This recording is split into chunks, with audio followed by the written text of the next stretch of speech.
Yes. Oh, yeah, we did it. Awesome. So you're just saying that your energy is a little bit, you said today was a little empty, and that 0 to 10, your energy level was at a... I mean, we should say that it's 12 a.m. where I am, and Oh, 8 is quite good already. But yeah. 8 is very good. Like, actually, it's plenty.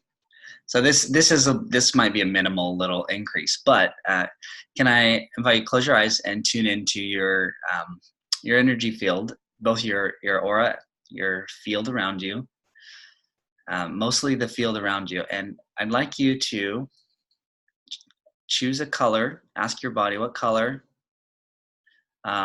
will dissolve everyone else's energy out of your field, and what color do you get? I see like dark teal, like the Yeah. bird with the beautiful stuff. So imagine your field. It's 4 feet to your left, to your right, above you, below you, and imagine that full of that teal color. Fill it up, and if you want, you can do multiple layers. You can paint layers over it if you'd like. Make sure you get your throat chakra. Ah, there you go. You breathe deep on when I said that. You're missing it, that's why.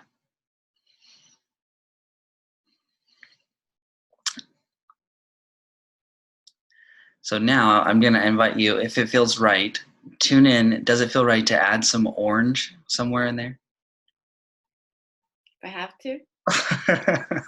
Yeah, if it's okay. This will energize you. I get the orange will. The teal was clearing, but the orange is going to give you energy. So now just bring a vibrant orange, a layer inside of it. Bring that vibrant orange, beautiful, radiant, just full of life, bristling with life force. Orange surrounding you, behind you. Behind your head, a lot behind your head, that bristling life force. Your mental energy gets really strong, and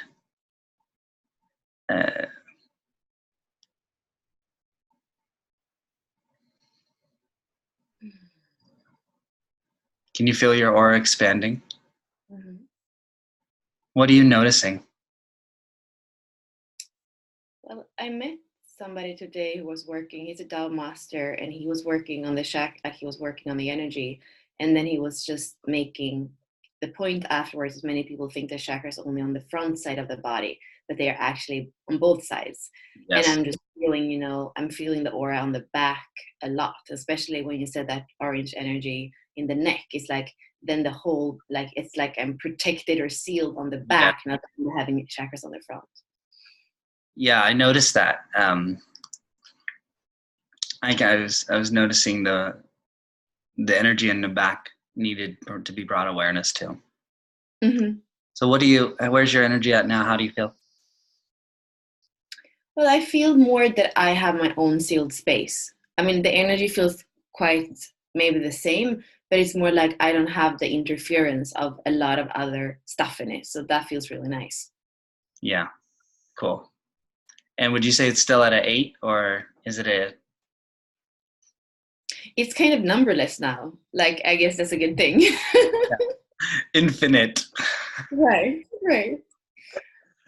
All right, thanks for letting me share that with you. It's just a little fun tool that really it's working with specific frequencies to create intentions, and and you'll sleep better now as well. You'll be more clear for everyone else in yourself. You'll be clearer and show up stronger.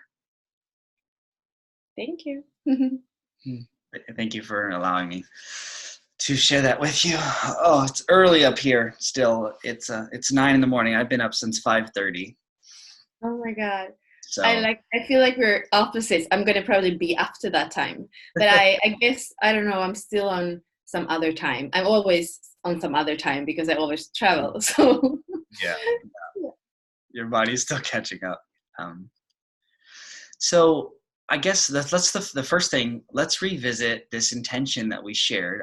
I know you're doing a lot, and you have your hand in many different areas, and you're doing different programs, and you and I had some really cool synergies regarding both health, 4-6. Did you get a chance to see the message I sent you on Facebook? If it was the like recently, very recently, no. I think I looked. No, if it was like today, your last night, probably not. Yeah, But it was I last. could look at it. Yeah, it was last night, and yeah, that'd be good, because those are the notes I want to revisit. Make sure I. Let's. You had suggested you did some audio messages, and you suggested some things to speak to, like potentially doing, what did you call it? You're doing some recordings with people on specialized topics of gates. Right. And I said, well, I was tuning in, and I definitely can speak on quite a few of them. And particularly, I like the gate number 6, because I have gate number 6. And I said I have many of those I could speak on. The 4-6 would be something like I think you and I talk about. But so the profiles, to make it clear for people that watch the 4-6 profile. The 4-6 profile in the genetic structure of the conscious and unconscious mind. And I also feel like I can speak to the manifestor topic, manifestor in general, like. And then I wanted to say specifically, if we wanted to, it could be I could speak about the emotional topic, being emotionally defined, or being the aura manifestor. And then the other thing is I could speak specifically to an emotional manifestor. So I just wanted to highlight, distinguish. It could be one or any of those, or a little mix of them. And it depends on how specific we want to get. I can also speak to my pure channel. I only have one channel. So I have one, I'm a pure manifester, whereas a lot of manifestors really aren't. And I think because I am a manifester and I'm so empathic, I think it actually makes a difference. There's a distinct difference. And there's a powerfulness to the pure manifesting channel that is distinctly different than the non-manifesting channels or projected channels and things. So I was thinking my channel is 36 to the 35 or 35, 36. So I could speak to that. A lot of experience there. Or I could also speak to having a completely open heart. This one kind of makes me happy. I have no gates in my heart. I mean, this is something, the open centers or the completely open centers is something that's fascinated me for a long time, and something that I want us to talk about now or at some point, because I have the ego and the emotional completely open, and you have the heart. So it's like I've actually feel like I'm getting more and more information and downloads on it, like how the innocence of the open centers and how valuable that is in the world of today. So that's really, a topic that I love. Can I tell you, my whole body, I'm getting full chills, like full electrical zzz, and I just got that. That's why you and I, not only the 4-6, but I feel this easy flow, like something we have in common. And I feel that with you when I speak with you, and that is, I think it's this open heart we share, and it's that innocence, and I see that in you, and it's a reflection. So I agree with that. Like, I think that would be very powerful for people, as well as if we synergized with that, I think that would assist us both in really crystallizing the boundary around it, what it is, what it isn't.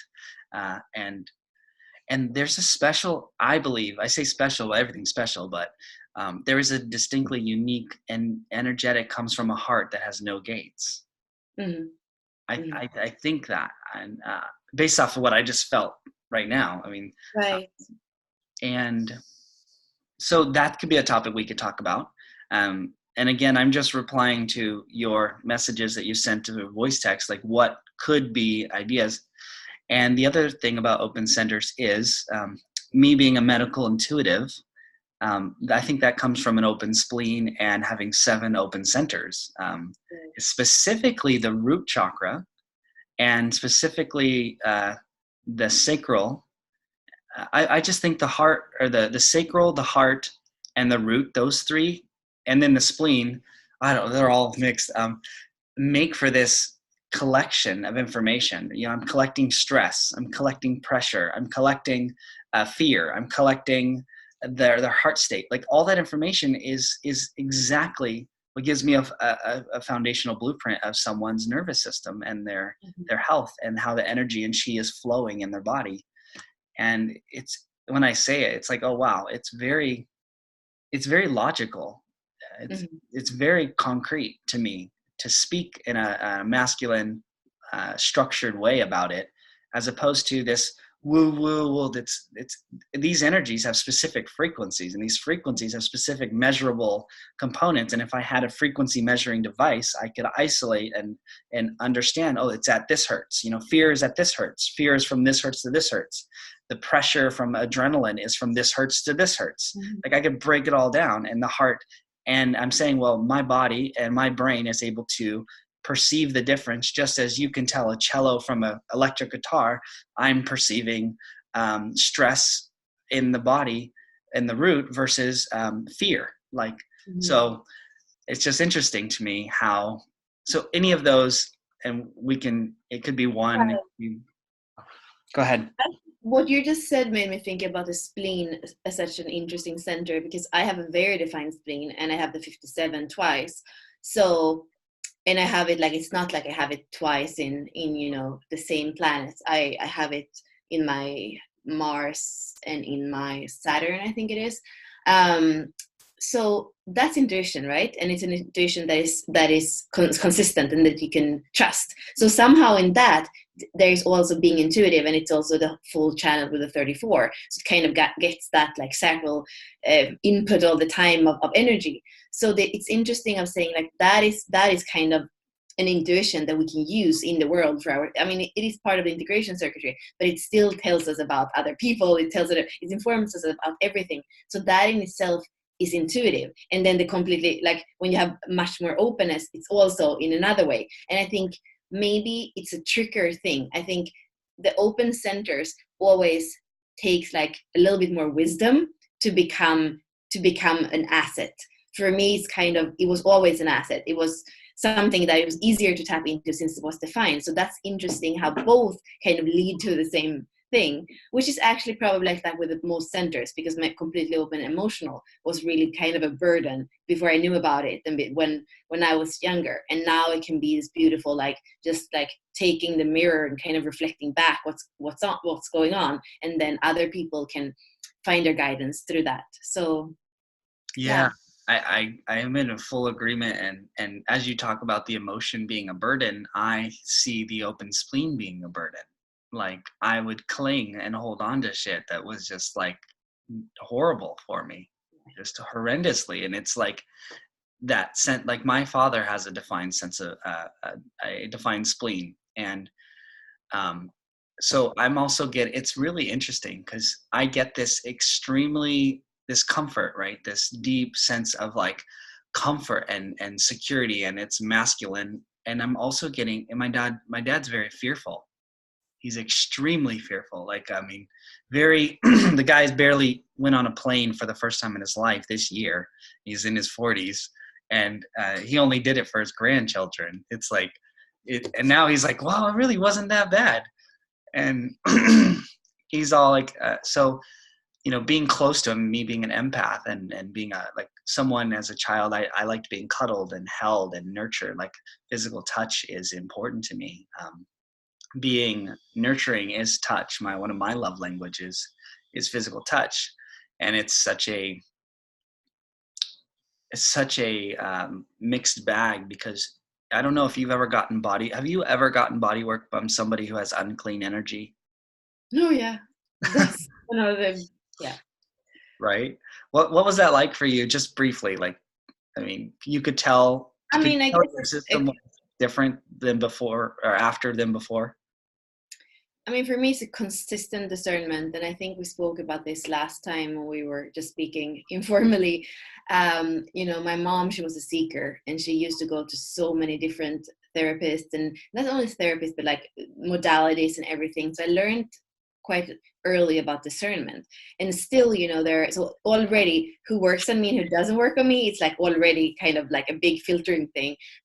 And like you say, even sometimes when you feel like somebody has clean energy, and then depending on, they can be clean in one plane, they can be clean in the mental, or they can be clean in the spiritual, but then there's like this emotional burden that, so it's really tricky. And then I feel like a 4-6, there is like, we have that possibility in a way to kind of like numb, like to kind of close off a bit. And I think that's a good protection in a way. Many times it's hard to be a 4-6 and kind of feel like your heart closes, and then you have to wait until it's open, or you get into objectivity and you can't feel your feelings. So yeah, I feel like I have that self-protection in a way that is there. And sometimes I guess, especially when we work with like, life force and more those kinds of practices, when it might not also even be a therapist, it can be somebody that you circulate energy with in a, I don't know, Taoist or in a Tantra workshop, and then you really feel what it is to have unclean energy in you, and it's not fun. It's not fun at all. So it's not only not fun, it creates a dissonance, it creates a disharmony, and Yeah. it actually takes further practice or further work to clear or clean or to reset or regenerate your own energy to the point where that can leave.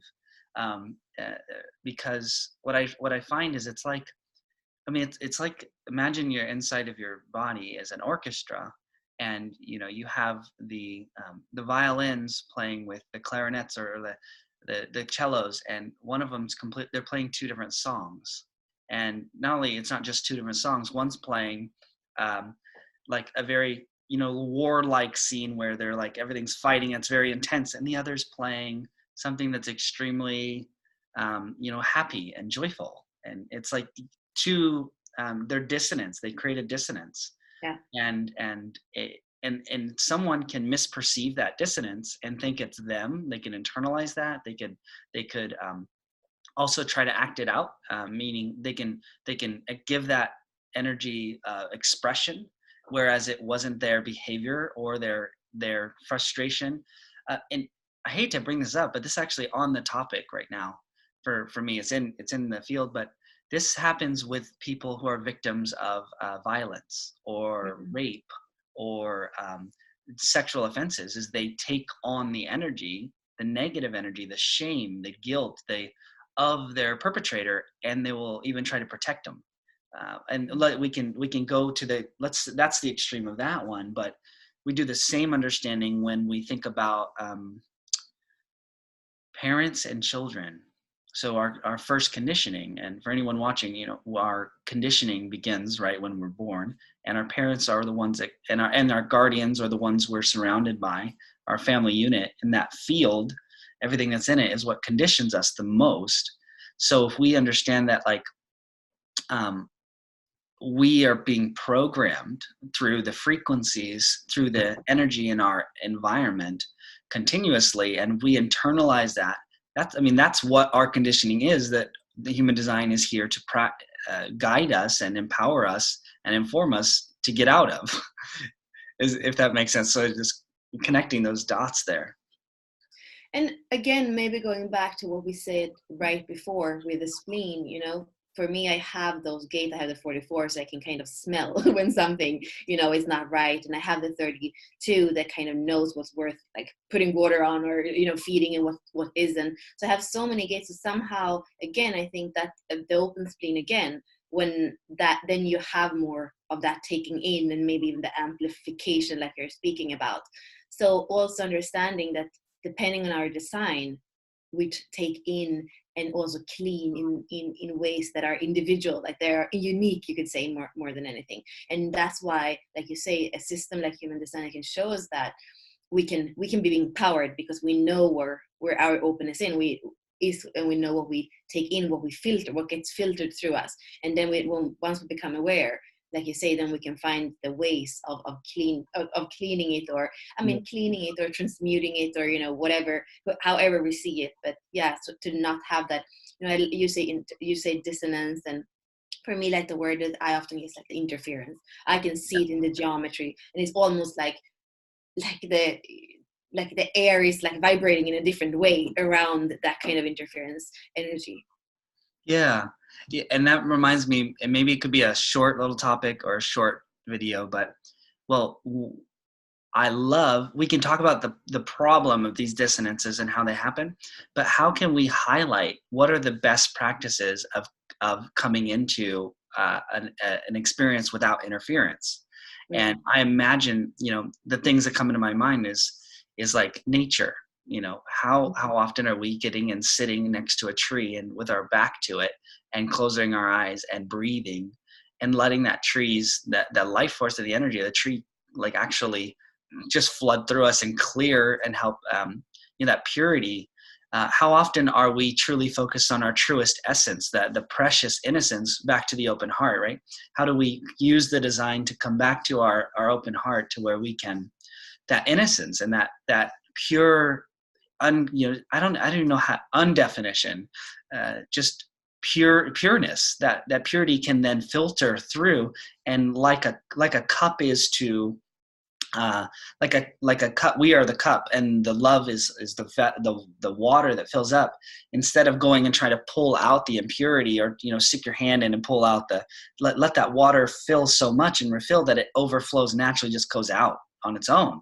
Mm-hmm. And how can we have I'm just thinking, what are the practices we can do to come to this state of interference? And I just think of I wrote a whole list of the most successful and important things to go to, because if we have that on the forefront of our mind, let's say we have a list on our fridge or a list in our phone, or we like, what's our go-to when I'm feeling funky? It's like it becomes on the forefront of the brain, which then it makes it an actionable choice. It makes it in our options. Even if let's say we get triggered, it's like, oh, I can come right back to it, and then I can choose to do that activity, which then empowers us to make the choice that will change the trajectory of that day and how we handle that interference or not. That's a whole nother topic that I think would be really interesting. Yeah, absolutely. And that sometimes when we run around like you say, in the city without nature, can even be hard to feel the interference. So we might not even just like detect it either. We can just feel like unease or agitation. Like these are the shadow frequencies that I speak about in the Gene Keys, for example, that you feel something is there, but you don't really know what it is. And I feel like the more aware we become, also it's easier to have those, to know which one of the to go tos. Because sometimes for me, I do calls about intimacy and sexuality. And sometimes when, then I do feel like whatever, like the questions or the fears or whatever is in that interaction. And then sometimes like shaking is really good. And I have this short, like 10 minutes, like a declaration of intent. So I just and you speak it out loud as you listen to it, and I shake. And it's like 9 minutes and 43 seconds. And then I feel, then my vessel is clean again. But that thing would maybe, if I wake up one day and I feel like I'm kind of low and, I have a lot of individual circuitry, a lot of melancholy, like shaking to that wouldn't do anything. Like then I would go out and, maybe stand in the grass and do some qigong and listen to the birds, So it's that thing too. It's like there's really not one thing fits all occasions or one thing fits all people. So I love the thing with the list, especially as, so many, like 70% are generators. So when we see that list, I think we're going to get we're going to get the bodily response to it. But if you just have an open-ended question, what to do, like, especially with open head and ajna, I have a million ideas of what I could do, but it can be easier if you have something to respond to. So I love that idea. Yeah. Well, maybe what we could do too is after, like, you and I could have a 10-minute chat and just jot together, because I actually see how I have a wonderful, like a whole list of things, but I think you have a unique perspective as a generator, because, for those who don't know, I'm an emotional manifestor. And I have a very different perspective on life than most, let's say 70 to 90% of people, as far as from my aura perspective, and as far as from, I think that's safe to say. And, but I live in a world of generators. And I love generators, and I love projectors, and they're beautiful, incredible beings when they're respected, and when they know how to respect themselves, and when they are empowered as opposed to taken advantage of or demonized or put down. And I have a curiosity, like a question. So I have lately so many reflectors reaching out to me, and many of them are 4-6 reflectors, and some are 6-2 actually as well. And I'm wondering, like, what do you feel? Because you have 7 open centers, and a reflector has everything open. And I feel like there's a very big difference with a projector that has a lot of open centers and a reflector.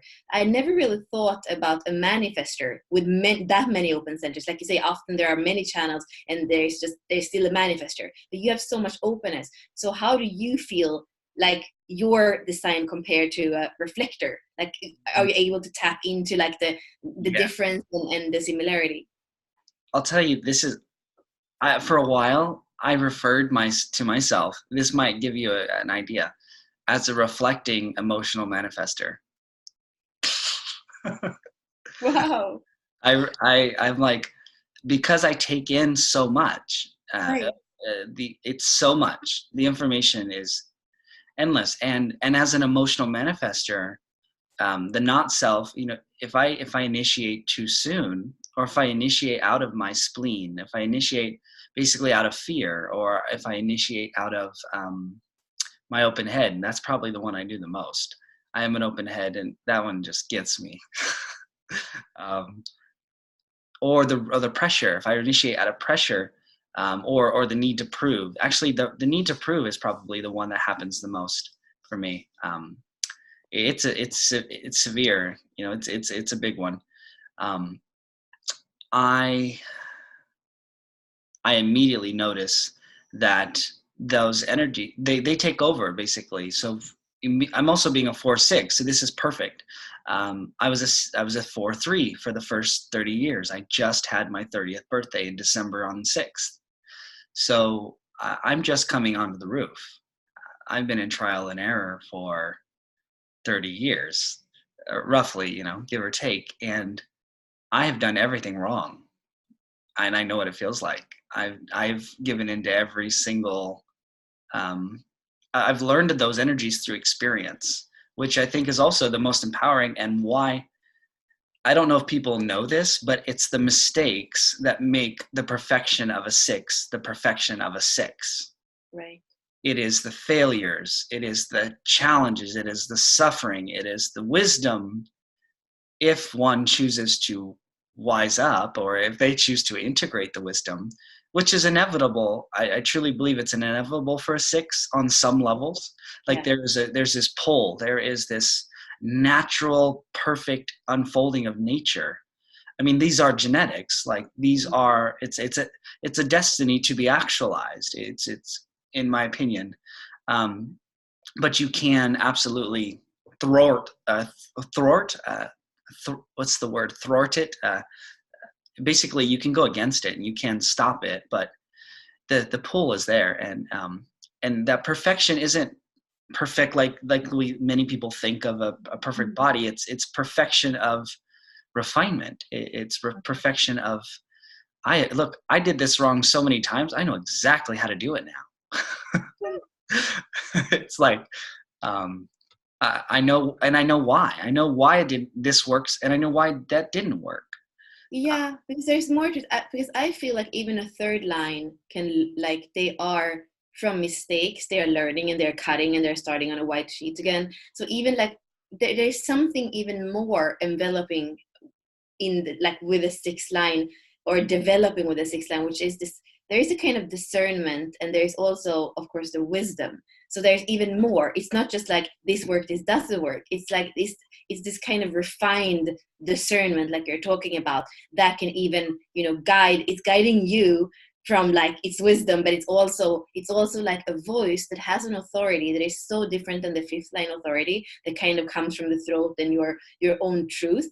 The 6th line kind of has this like in another way than the 5th line, it has a universal perspective, because it is kind of on the roof. Like it sees it from like, it is in one way it's judgment, but it's also like so objective, so that it doesn't care about like there's something so interesting with the 6th line, that I hope also we are going to feel more and more home in this world. Because sometimes, for me, especially as that completely open emotional center, sometimes I can be like I can almost be detached is a good question, like it's a good way of putting it, because the sixth line is so objective, and then there's nothing, everything's just reflecting from that emotional. And I look at the world and I'm like, I'm so longing for us to, for six lines to feel more home, and actually being able to do something different than detaching, being able to hold that six line perspective and then infuse it in the world, so that these, you know, mutation or this like leap or whatever it is can start, that vision that I'm holding is starting to like,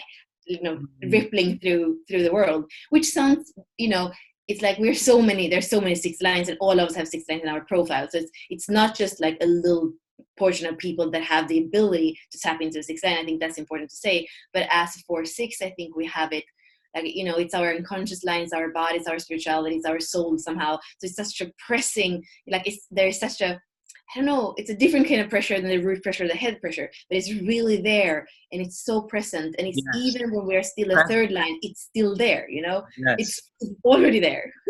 I really appreciate, and I feel, it's funny, I feel validated in a way when you say that, but the presence is what I was referring to of the six. Like it's been there even when I was a three. Like it is imagine it's a spirit guide. Like it's like it's a grandmother, it's like a grandfather, it's like right there with you, if that makes sense. It kind of feels the same way. By the way, I think I should mention, part of my chart is like I'm a double Pisces. So Pisces are all about emotion and the astral. So it's very, the astral awareness is something I realize that I tap into a lot, which is, astral is all aura too, in my opinion. It's aura. And that's how I've been able to actually perceive a lot of these things, like, that we talk about. Human design for me is just giving verbiage to what I experience, if that makes sense. So when you say you detach, I really appreciated that you say you're able to detach as a non-emotional. And I could see how you would see that as maybe being cold or being not, not caring, but it's really important for you. It's super important for you. And I also wanted to reflect to you that I see you are being this, what you want, you're already being. What you're wanting to create, like for a sixth line to have, I feel like you're already being. Like when I go online and I see, oh, there's Bella, and I see that there's Bella, and then there's, you have this Facebook group, and then you have the way you clearly communicate what you do, or at least visually or through, whether the graphics, you're already calling in the reality, and you're already creating the space. Like, hey guys, this is what it is. This is what it is. And you are being the role model. And so by being the role model, I want you to know that you are actually emanating what you're wanting, and you're inviting others to meet you there. You're Right. It's like it's the 4-6. I see that in you too, because it's the sixth line is the role model, and it can step into that after 30 usually. And then the fourth line is like it calls it in with a heart, right? It's like not the heart center, but like, that's what we do. We speak about our truth, and that's inspiring somehow. That's convincing even, So it's so that, like, I feel like you just spoke about the 4-6 profile in 2 sentences and explained like how it's made up, We'll have to take that clip and just, and the 4-6, bam. It's so good. I feel really nourished, just nourished speaking with such, it's interesting. I don't feel like I'm being heady. I feel like I'm using words to describe a lot of experience. And to me, this feels very nourishing of course, you're a generator and you nourish, and, so just sharing that space is awesome. But the topic feels, what I've learned, this is also a process of healthy individuation.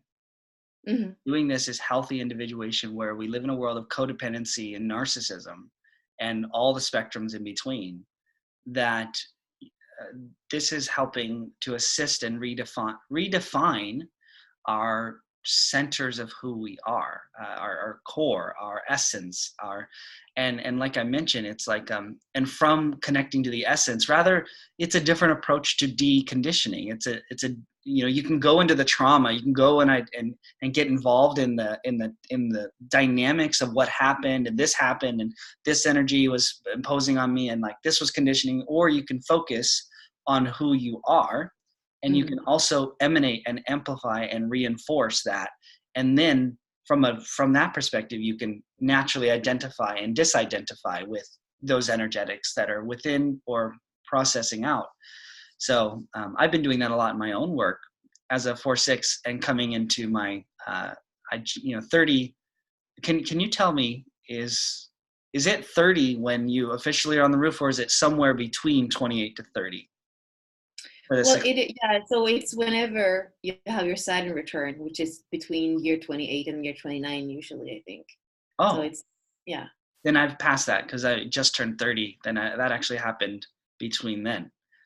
Right. And then I think the fourth line, since it's kind of social, and so I feel like for 4/6, the moving up on the roof can be a little less, it's not like a 6/2 that hermit kind of like goes there, it kind of draws back. For 4/6, we don't really draw back. We're always in the world. So I think that's also why the roof phase for 4/6, that could be another topic actually, because the roof phase for 4/6 can both, it looks different from other 6 lines profiles, and it looks different also from one 4/6 to another. It's not like I've had this kind of feeling ever since I, went up on the roof officially for the, like, whatever, whenever my Saturn return was, like a kind of like leave me alone feeling more than before.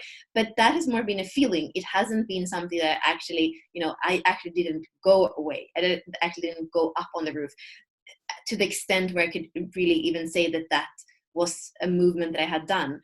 And now I feel, just lately, I feel more the withdrawal, where I actually do take the time and the space and whatever it is to be withdrawn, or to be overseeing, or to be discerning, or to be integrating.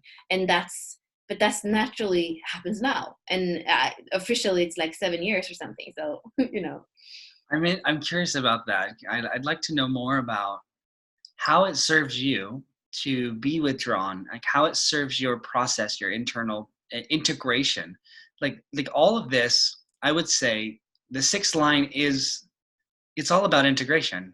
Mm-hmm. If there's one word, it would be like wisdom integrated is what I would think. If the 6th line, and I haven't been reading up on all the details. So like my mind isn't fresh with the familiarities of the specifics of these. Whereas like last time we talked, I had been researching, and it was like right on the tip of my tongue.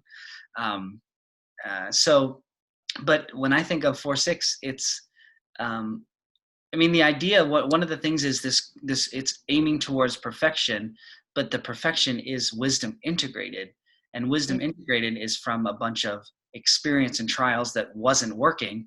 And it's this beautiful buildup. When you think of it geometrically too, you see like all these, let's say, fragments coming into less fragments, coming into solid or crystallization, coming into like a pillar of light.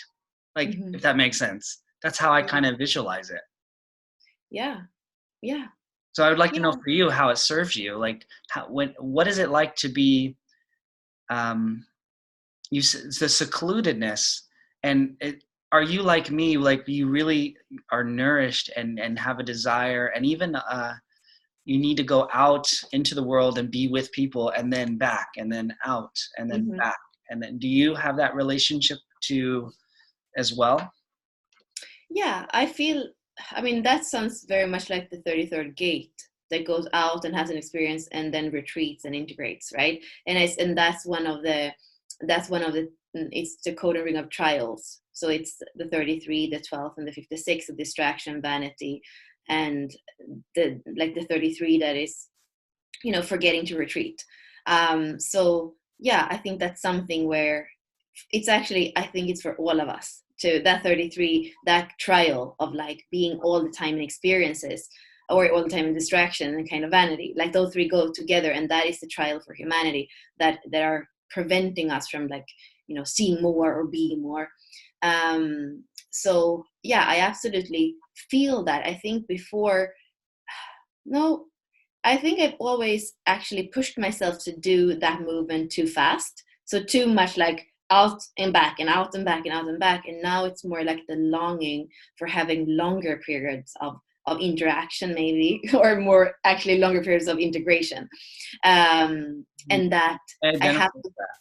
yeah, and staying in one place because, as a business consultant, and then afterwards, like whatever work I do, it feels like I'm like doing grid work or whatever. Like I'm just placed in different places and I'm traveling all the time. And it really feels more and more the last 3-4 years that I want to stay longer in one place. And like we were speaking about before, grounding, and it's also that part, even the physical part, the energetic part. But that is part of that integration of all the planes of everything, I think, and of the wisdom. And when you were speaking right before about the crystals and how it looks, for me the sixth line is a lot like the rainbow. So it has all the colors, so we also have all these experiences before the sixth line has kind of fulfilled itself, uh, or has a clear discernment. It goes through all the colors of the rainbow, and then it goes through all the experiences of the rainbow, and then it integrates, and then the only thing that comes out is white light, like something like that, Yeah, yes, that's it. I love that because crystals, or when I think of fragments into, I was literally seeing pieces. So they could be colorful rainbow pieces. They're fragments, and those fragments are like all these experiences that are trial and error, or they're like, I just see dozens of them, like hundreds, little like almost like shattered glass, but not quite as like, and then coming into more like they get closer, and then the structures get like, those pieces get closer, and you can start making connections, like, oh, like you're looking at all the pieces as a bunch of pieces that are separate that need to come together, and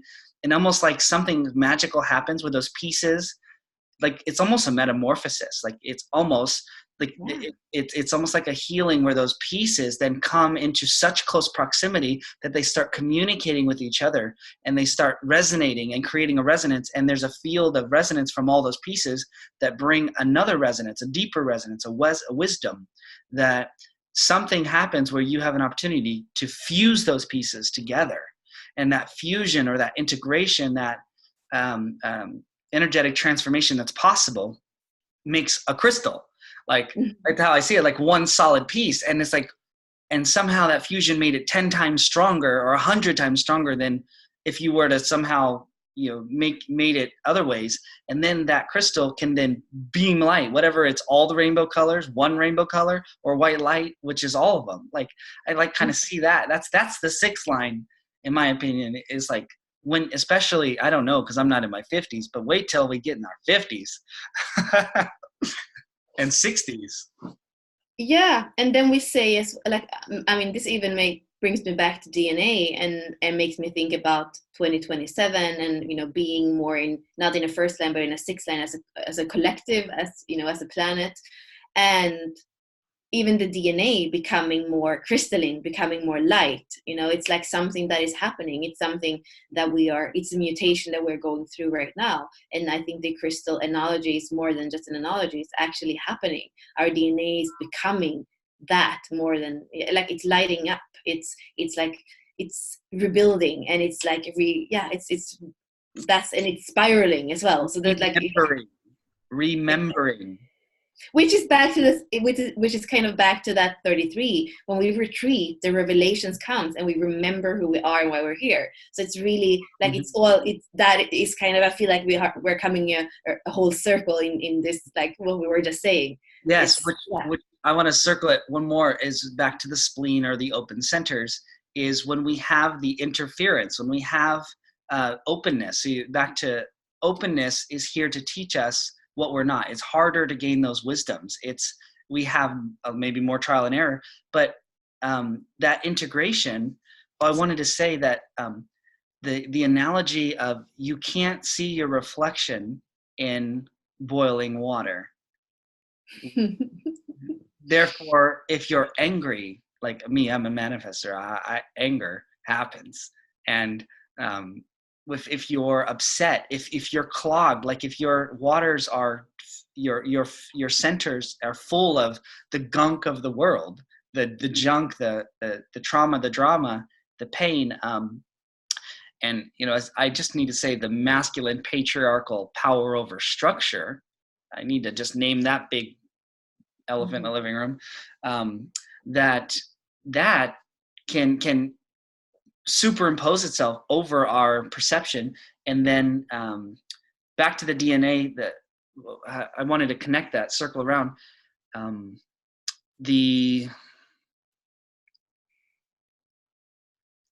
When we clear all that out, we're able, the retreat, you said the retreat, we're able to see clear. That's what I want to say, is we're able to see clearly because, number one, we can calm ourselves down when we're alone. When we retreat, we integrate, it's like the water goes from boiling to settling, and we can see our reflection, and we have the time, if we wish, because we can also not.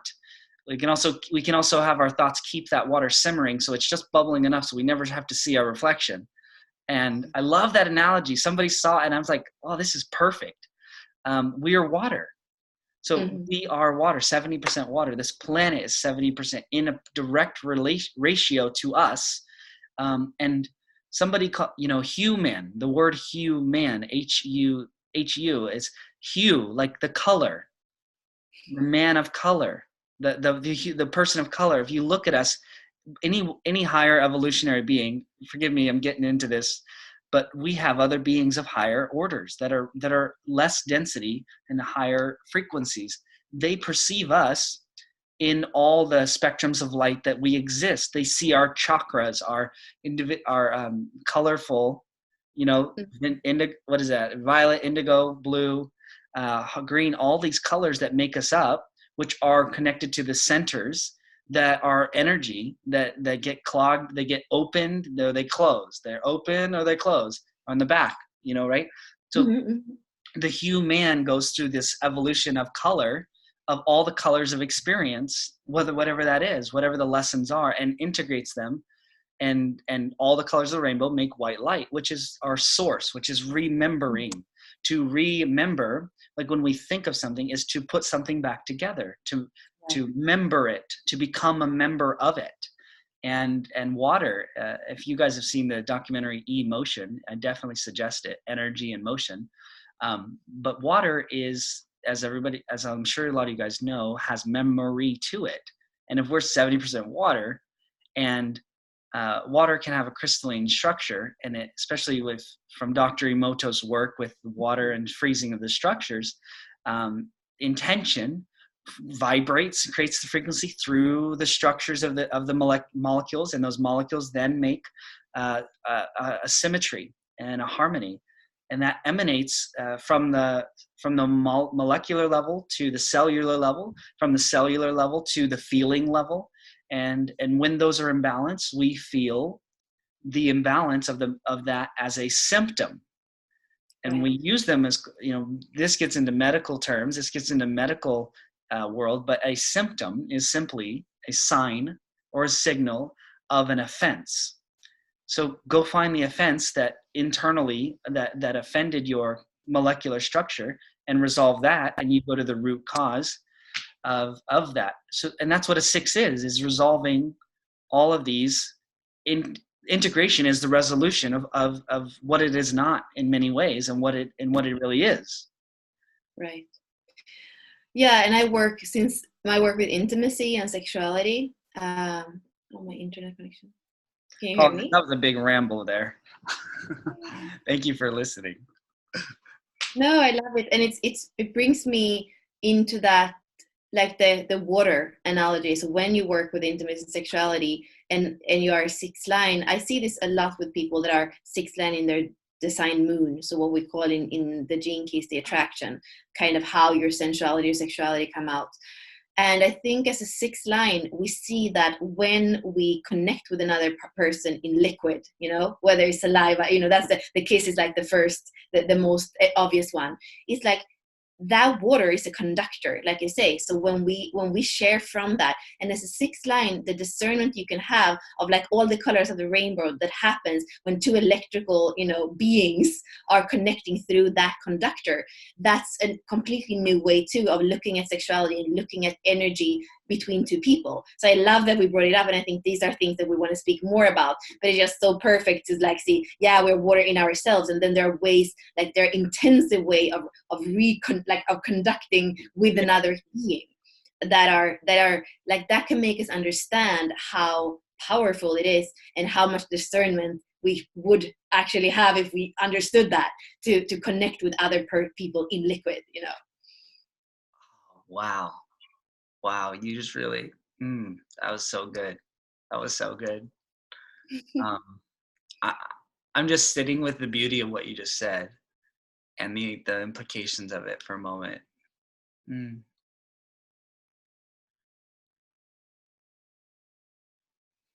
I appreciate your respect and your reverence for human sexuality. Mm. It's such a big topic. Such a big. Um, I mean, it's life itself, which, as a generator, you are life itself. And it's not like I'm not life itself, but it's definitely different.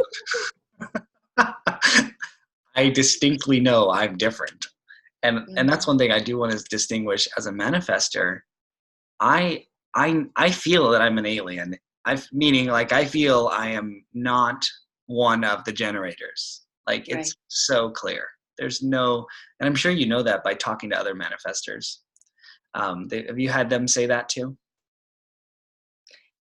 Yeah, absolutely. Yeah, probably more than other, yeah, aura types. Yeah, but there's also many manifestors that don't even like.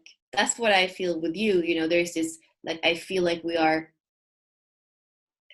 that you're actually even interested in speaking to me, because sometimes I feel manifestors, but maybe more like the 45-21 or like, you know, that kind of like sometimes I don't feel like there is this repelling aura, and I don't even feel like there is the interest to actually speak with me or touch upon something more than just kind of like putting it out there and see how like whatever. So it's interesting to like yeah, this is why I feel it's different to have, for example, an ego throat connection definition or an emotional throat, and I don't have that many. I don't have that much experience. I have, yeah, maybe a couple of 1-3 emotional um, manifestors, but it's different. It's just different because when you have the lower trigram and the In what way? the individual, it's just so different. And for me, I feel like I'm a different animal because I have so many 6 lines paired with so many 4th lines, and so that's what, like in my gene keys, which is not all the activations, but I only have 6 line 4th lines and a couple of 3rd lines, so there is no first and second, and there is no 5th lines either. So it's like it's also kind of a different, like it's like you're dialing certain tones a lot. So I guess that this is also something I think all human beings, in many human beings, not all, because sometimes I'm biased. Like sometimes people tell me, but you live on another planet. Like, and I'm like, yeah, maybe. Like your world is different, and maybe it is because I don't see so much. And I think this is with the open ego too. I see less of the running in the wheel, that humanity is doing to prove ourselves. Mm, so yeah, I guess that when you step out, when you disconnect a little bit, then you might not see that epitome that is there in humanity. I do feel though that many of us are waking up and feeling like we are maybe came to the wrong planet, or that many of us are feeling like a different animal, or feeling that we need some other nutrition. Whether it's nutrition is everything. It's everything from food to environment to who surrounds us, and that's part of where we are now, feeling like this doesn't work for me. I'm not like everybody.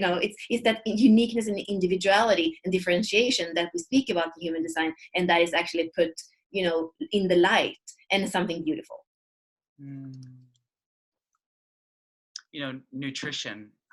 The word nutrition, when you look it up in Latin, actually, it breaks up into two roots. There's nut, N-U-T, and then ration, and nut goes back to the Latin root nux, and that actually means light. And Rishan, or Rishan means the process of. So the word, what you just said, is everything is nutrition. That's one thing that stood out really quick. Our environment, what we eat, what we listen to, what we're surrounded by, and you're talking about how you're not may not be so aware of all the proving it that's out there because you live in a different world. Well, it's because you're here to be a role model of the new world where we're supposed to be, right? Like this is your gift. You being you is the gift in itself. You being able to vocalize it is like a gift times 20, if that makes sense. You being able to lead it and help other people and talk about it is like, I mean, it's huge, Bella. It's huge.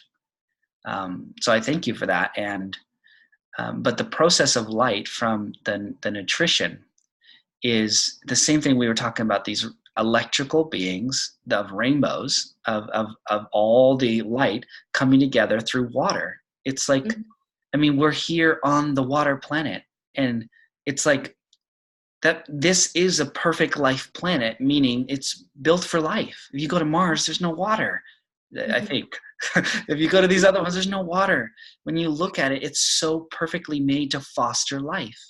Right. And I mean, I don't even know if this is true, but I love the idea of it, that Earth is actually a living library for many galaxies.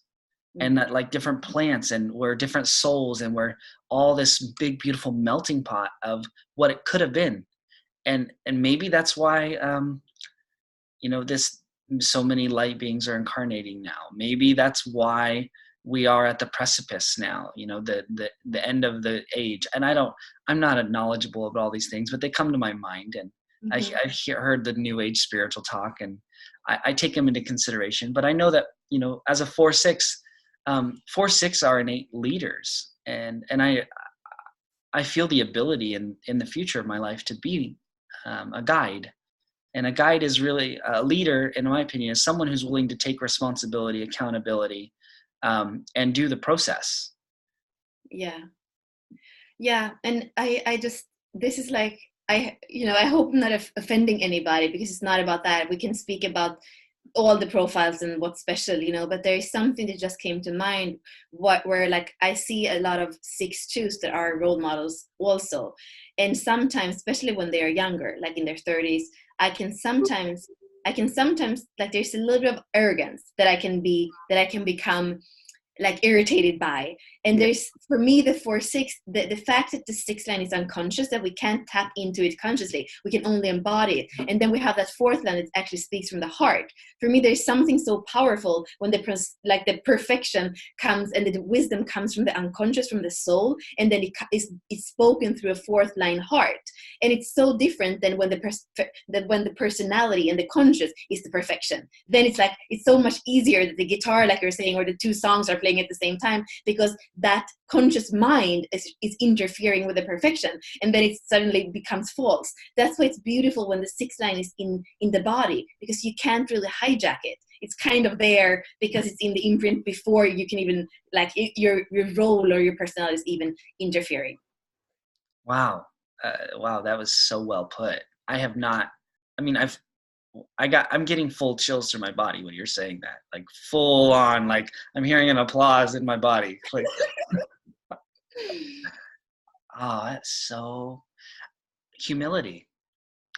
How humbling it is and this is for us, and I think for anyone listening, we're highlighting the 4-6 because we want to speak to experience. We want to speak to things that we are not theorizing, that we're not reading in books, this is our daily experience of evolution, of deconditioning, of trial and error, of interacting with other humans with different designs, and noticing similarities and noticing differences, and how distinct they are, as distinct from a cello playing from a guitar. It's like, hey, you play different music.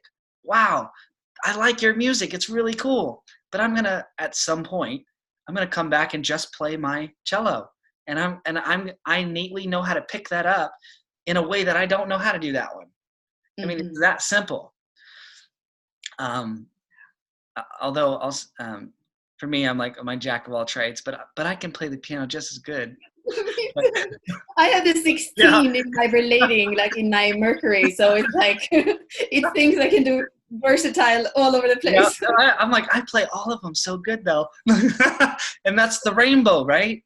But Mhm. anyways, what I think you just said is this: when it's through the heart, because I think the four, and I, as I know it, is all about the network. It's like it's are we are grown. What's good about us or not is grown by our network. Yeah. It's fostered by our network. It's fostered by the community, by the people who receive and support us. They see us. They see the importance. They see these qualities we talk about, and they like, I want to support it, and then Yeah. they share it. So what comes to my mind is, because we are so I don't want to say other centered, but we in a way are.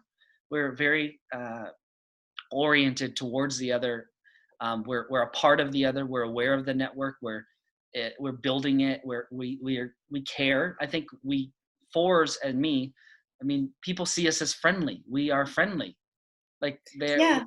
we're friendly, and so I just want to say that friendliness is our natural frequency. It's our natural music. It's this buoyancy that also is nourishing. It's like gives more life. It's like, why wouldn't I be lighter if I could be lighter? Why wouldn't I be happier if I could be happier? Why won't I share that happiness? Because that's contagious.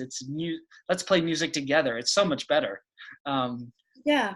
And I mean, I guess for people that are new to human design, and maybe it's not spoken so much in human design, more in the gene keys, we can refer to the lines. So the lines in the profiles, the 1, 2, 3, 4, 5, 6, as the chakras. So a 4, 6 would be the heart chakra and the crown chakra together. That's why we say the crown chakra is a bit detached. It's kind of not even here anymore, but it's future, right? So that's how we can refer to it. If you're a 1, 3, then you know the root and you know the grounding in the fire. So that can be an easier way to understand the embodied. That's embodied principle, or you know the energy frequency, like you say, the heart or the friendliness, doing what we love, and then inspiring other people to do what they love. You know, so I think that's exactly what you're talking to.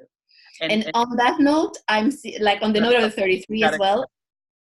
I feel, yeah, I have 1 minute, no time to retreat before the next Zoom call. sorry. But it's like, yeah, it's a play of life, right? And I think this is maybe the last thing I kind of want to just say is that, you know, I love this conversation between us because it's playful. And I think that's one of the most important things for the 4-6, that we want it to be playful, because sometimes we can be so idealistic and we can be, you know, our longing is so big. So not forget to be, you know, playful and celebrate life as it's going on as well, right? Yes. And on that, it's 10 o'clock and I know you have a call. So I'd love to revisit this soon and continue. But this was good. I really Yeah, appreciate I love it too. it. And lastly, I just want to say the humility that 6 that comes through is I think the integrating piece of it all, and something that you're saying, the 6-2 sometimes gets, I think it's maybe even a hiccup. It's like it's maybe the final challenge, the final frontier that we all have. And that's ultimately humility. And that's the dissolving of the ego from individuality to oneness, Right. and that oneness is truly the truth. And when that comes through the unconscious, through our heart, that's where something greater than us comes through. And it's not only us, it's the role model of higher consciousness, of wisdom and love embodied, and who knows, the ascended masters, our ancestors. I mean, it's a culmination of more than us. And that, I think, is what humility, plus wisdom and integration can all provide. Yeah. Well, thank you so much for tonight and for the morning for Yeah, you. yeah. And Thanks, let's speak Bella. again soon. Yeah, let's do that. Just message me sometime, because message me sometimes you're available. Okay, bye. Bye.